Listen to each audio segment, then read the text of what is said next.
Welcome back, everybody, to the Oneil effect. This is our third week looking at the book, Stop the Procession. It's your time to win. I am so happy that you can join in with me this evening again. The last time that we met, we ended the program on the first part of the book, or the first chapter of the book, dealing with the procession. So I want to pick it up from there today and move into the second chapter of the book, which will be dealing with, will I ever get a break? So let's just piggyback from the first chapter into the second chapter. So I want to start off by saying sometimes the focus is too much on the damage that has already occurred and not on the fact that you are still here. See, on your processional journey, you may hit some targets, but focus on the fact that you're still here, because being here gives you the power to fix the damage. That's powerful. Fix what has been damaged or broken and get back on the journey to your destination. The sad reality of the matter is that you will always have winters and the risk of sliding, and it may have the feeling of never able to get a break. But every time you hit a roadblock, get back up and keep going, keep on moving. The procession is the reaction of movement. As long as you are not willing to be stuck, you will always run into your encounter or your change. Too many people are left asking the question, will I ever get a break? Or will the constant sliding in my life continues? So let's deal with that for a moment. Will I ever get a break?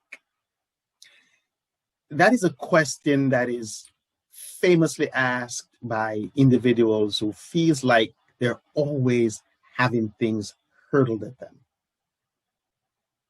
So while you're getting over one issue, another is waiting to take its place. And sliding away from purpose and destiny will continue if you do not know how to stop the sliding. We're also going to deal with that in the topics ahead. How do I stop the sliding in my life? This can be a very frustrating position to be in.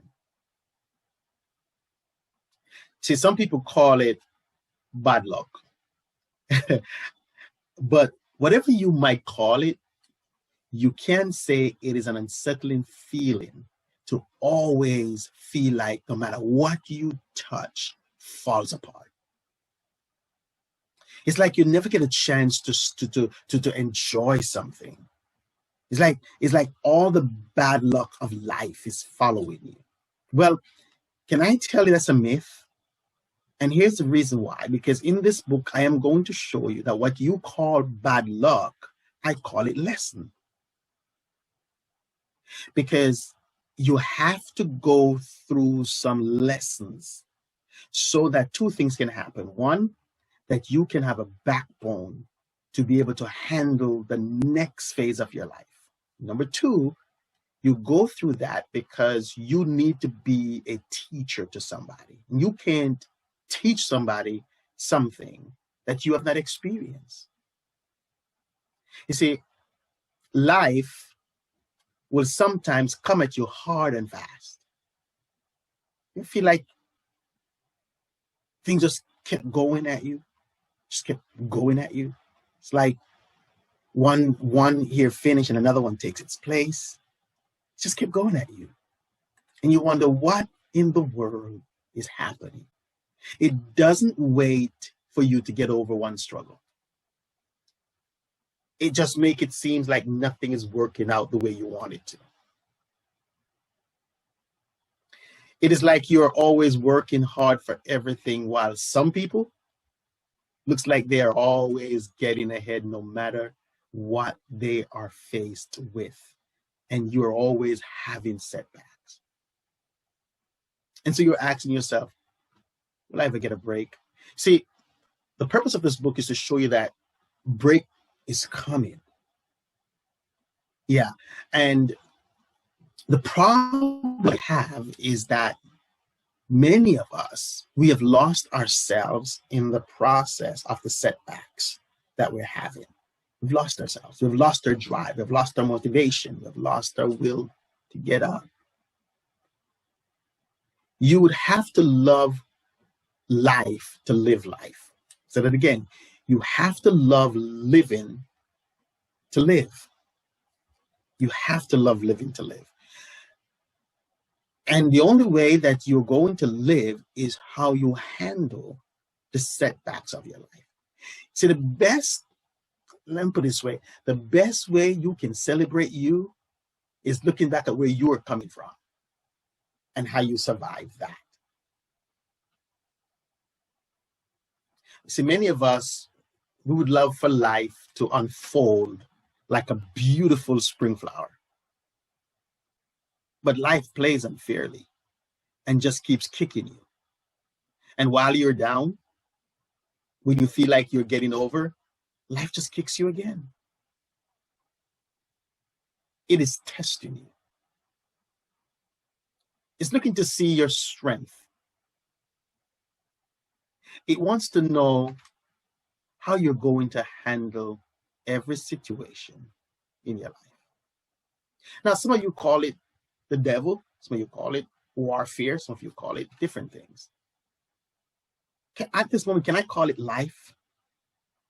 That's life. You see, let's go back to the Bible for a moment. Every person that God called into ministry or anointed, appointed, never had it easy. They had struggles. They had life coming at them, ups and downs, feel like they never get a break. But you know what they had? Faith. We're going to deal with that in the book. Hope. We're going to deal with that in the book. Trust. We're going to deal with that in the book. Because if you don't have faith, hope, and trust, you've got nothing. You've got to have faith to believe that you're coming back. You got to have hope to believe in the tomorrow. And you got to trust in God that he's going to get you through this. If you have none of those, you're not coming back. And you're always going to be like you're in a roller coaster. Just keep going around and round and round and round and round and round. One of the examples that I use in the book is that I was driving in Jamaica and it rained, but the rain had stopped. And so while driving without any warning at the normal speed, my car started to hydroplane. I was near a cliff and I held on to the steering with my life, trying to keep it from sliding over the cliff. It was a frightening feeling because I felt that I had lost control of the car. I was sitting in the driver's seat with no control. Let that kind of settle in for a moment. I was sitting in the driver's seat with no control. I was sliding away. And so when I came to a stop, my first reaction was to go outside and make sure that the rental car was not damaged. I did not focus on the fact that I was alive. I continued on my journey, but what developed in me was fear and intimidation, because every time that I go around that corner, I fear I'm going to slide, even in a dry day. See, constant sliding creates fear and intimidation. We talk about that in the book, and we're going to deal with that some more. I was now intimidated by every turn, every corner, looking out for every wet spot, fearful of sliding out of control again. But the sad reality is that it will occur when you least expect it. See, that's where many of us are right now. We're in that constant sliding stage that has creates fear of trying again, fear of going further, fear of you've been intimidated by the things that happened to you, intimidated by your past, and so it has locked down your ability to grow or to progress. And say that's where you are. That's where you are. And so understand this. There are a lot of people who are feeling intimidated, but it has started with some sense of progression or movement away from the things that made them happy in the past. And your mental stability is important to progress.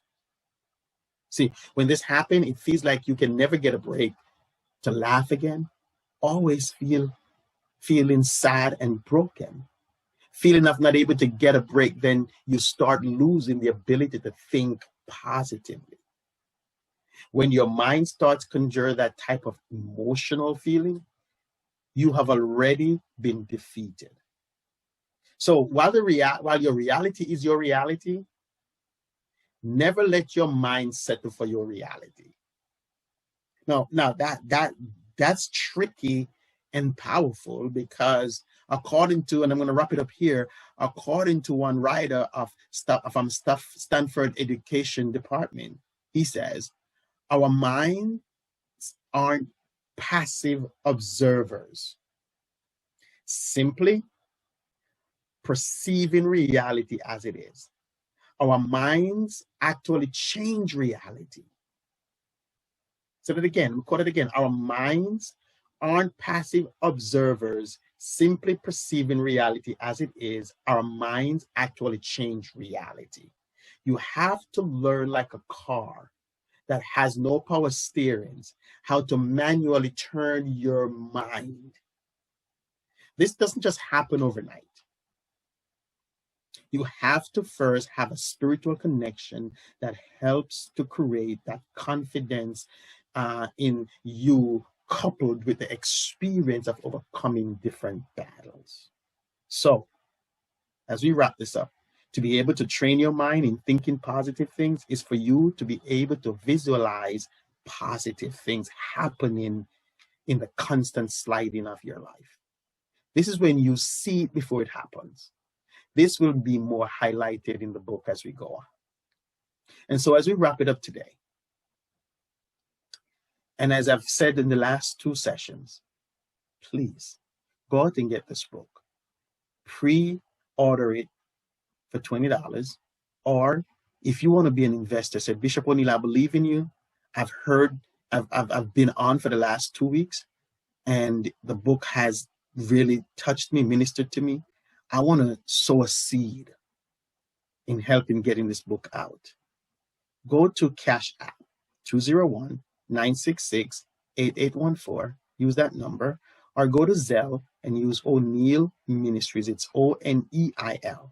Oneil Ministries at yahoo.com. I'd love your support to get this to the final stage of publishing. Thank you, everyone. And thank you for being a part of the 3rd week of the session on Stop the Procession, the Oneil Effect. Be blessed.